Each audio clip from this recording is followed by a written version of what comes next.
तरीके से पोर्टुगीज ने इंडिया के western coast Goa region, French ने इंडिया के ईस्टर्न कोस्ट पौंडीचेरी रीजन और इंग्लिश ने इंडिया के अंदर में काफी जगहों पर अपनी फैक्ट्रीज को स्टैब्लिश करके धीरे धीरे इंडिया में अपना इकोनॉमिक सेटलमेंट शुरू किया।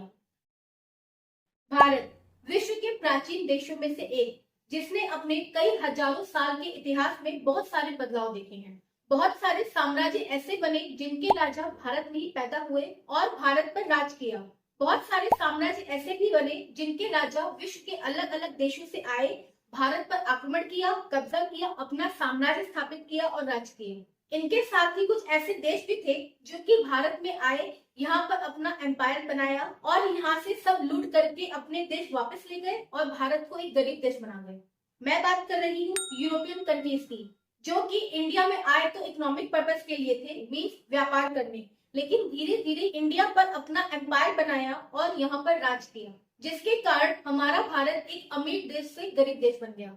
तो आज इस वीडियो में हम डिस्कस करेंगे कि ऐसी कौन कौन सी यूरोपियन कंट्रीज थी जो कि इंडिया में आई और कब कब उन्होंने इंडिया में अपना इकोनॉमिक सेटलमेंट स्टार्ट किया। Hi everyone, my name is Pooja Gupta. आप सबका स्वागत है मेरे चैनल माय सिविल सर्विसेज पे। अगर ये वीडियो आपको अच्छा लगे तो इस वीडियो को लाइक करिए, शेयर करिए और मेरे चैनल माय सिविल सर्विसेज को सब्सक्राइब करिए। तो चलिए शुरू करते हैं। सबसे पहला यूरोपियन वास्को डी गामा, जो कि पोर्टुगल या पुर्तगाली था, सी रूट्स को खोजते खोजते इंडिया आ पहुंचा। वो मई 1498 को कलिकट के तट पर उतरा। मॉडर्न टाइम में इस कलिकट को केरला स्टेट में कोझिकोड डिस्ट्रिक्ट के नाम से जाना जाता है, जो कि मालाबार कोस्ट पर लोकेटेड है। उस समय कलिकट के राजा एक हिंदू रूलर थे जिनका नाम जमोरिन या समुद्री था और जिन्होंने वास्को डी गामा का स्वागत किया।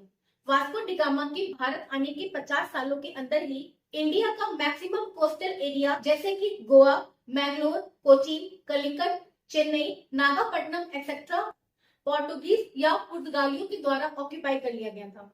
उसके बाद 1599 में मुगल इंपीरियर अकबर के समय पहला इंग्लिश इंडिया आया। उसने देखा कि इंडिया एक रिसोर्स रिच और प्रॉस्परस कंट्री है जिसका वर्ल्ड की अलग अलग जगहों के साथ इंटरनेशनल ट्रेड होता है। उसके बाद प्रॉफिट कमाने के पर्पज से 1600 में इंग्लैंड में ईस्ट इंडिया कंपनी की स्थापना हुई, जिसका मेन मोटिव इंडिया और एशिया की दूसरी प्रॉस्परस कंट्रीज के साथ ट्रेड कर प्रॉफिट कमाना था। इसके बाद 1609 में ईस्ट इंडिया कंपनी का एक captain William Hawkins Mughal emperor Jahangir, जो कि अकबर का बेटा था, उसके कोर्ट में आया और उससे इंडिया में बिजनेस करने की परमिशन मांगी। क्योंकि हॉकिंस टर्की लैंग्वेज बहुत अच्छे से जानता था, इसलिए उसे जहांगीर के साथ बात करने के लिए किसी भी इंटरप्रेटर की जरूरत नहीं पड़ी। जहांगीर हॉकिंस की इस क्वालिटी से बहुत खुश हुआ और उसने हॉकिंस को अपना मनसबदार अपॉइंट कर लिया। इन अंग्रेजों को बहुत अच्छे से पता था कि अगर किसी का भरोसा हासिल करना है तो पहले उनके कल्चर को फॉलो करो, और इसी समझदारी के साथ हॉकिंस ने मुगल एम्पायर की लैंग्वेज को सीख करके आसानी से जहांगीर का भरोसा हासिल कर लिया। पोर्टुगीज ने बहुत कोशिश की थी कि हॉकिंस मुगल दरबार तक ना पहुंचे, लेकिन वो कामयाब नहीं हो सके, क्योंकि पोर्टुगीज को डर था कि अगर इंग्लिश इंडिया में आ गए तो उनका बसा बसाया इकोनॉमिक सेटलमेंट खतरे में ना आ जाए। जहांगीर ने इंग्लिश को इंडिया में ट्रेड करने की परमिशन दी और यहीं से इंग्लिश और पोर्टुगीज के बीच में टेंशन शुरू हुई। उसके बाद 1605 में एक और competitor Dutch east India company, जो कि नीदरलैंड से थी, ने इंडिया में उनकी पहली फैक्ट्री मसूलीपट्टनम, जो कि आंध्र रीजन में था, में स्टैब्लिश की। अपने दो कॉम्पिटिटर इंग्लिश और डच के आने के बाद पोर्टुगीज और इकोनॉमिकली एक्टिव हो गए और ज्यादा से ज्यादा रेवेन्यू जनरेट करने लगे, जिसने मुगल एम्पीरियर जहांगीर को काफी परेशान किया।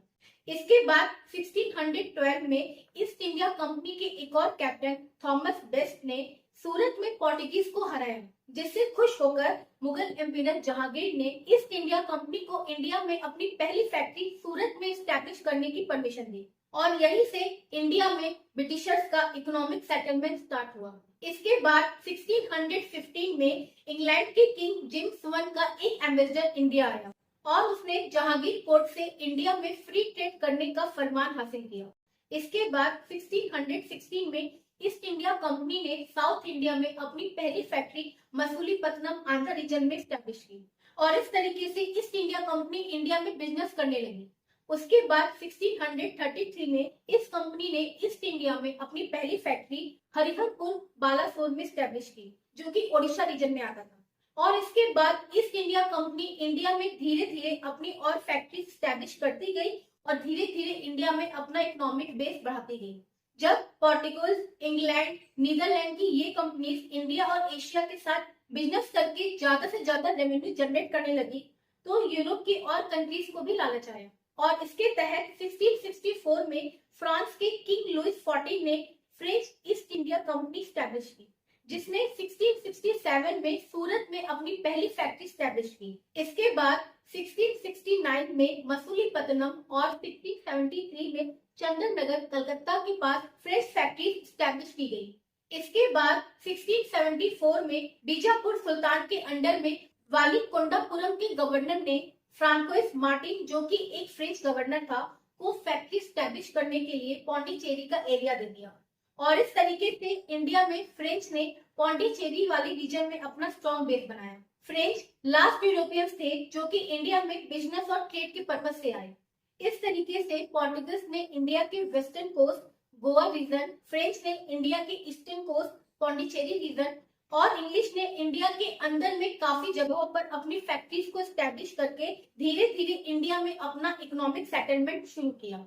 डच पीपल का इंटरेस्ट इंडिया में ज्यादा नहीं था, उनका इंटरेस्ट इंडोनेशिया में ज्यादा था, जहां पर वो स्पाइस ट्रेड से काफी ज्यादा प्रॉफिट कमा रहे थे। तो ये था यूरोपियन कंट्रीज का अराइवल इंडिया में, जो धीरे धीरे बिजनेस और ट्रेड के पर्पज से इंडिया आए। नेक्स्ट वीडियो में हम देखेंगे कि अपने दो कॉम्पिटिटर्स पोर्टुगीज और फ्रेंच और रीजनल डायनेस्टीज के होने के बावजूद ब्रिटिशर्स ने इंडिया पर कैसे कब्जा किया। तो मिलते हैं नेक्स्ट वीडियो में इस टॉपिक के साथ कि ब्रिटिशर्स ने इंडिया पर कैसे कब्जा किया। तब तक के लिए खुश रहिए, स्वस्थ रहिए। Thank you.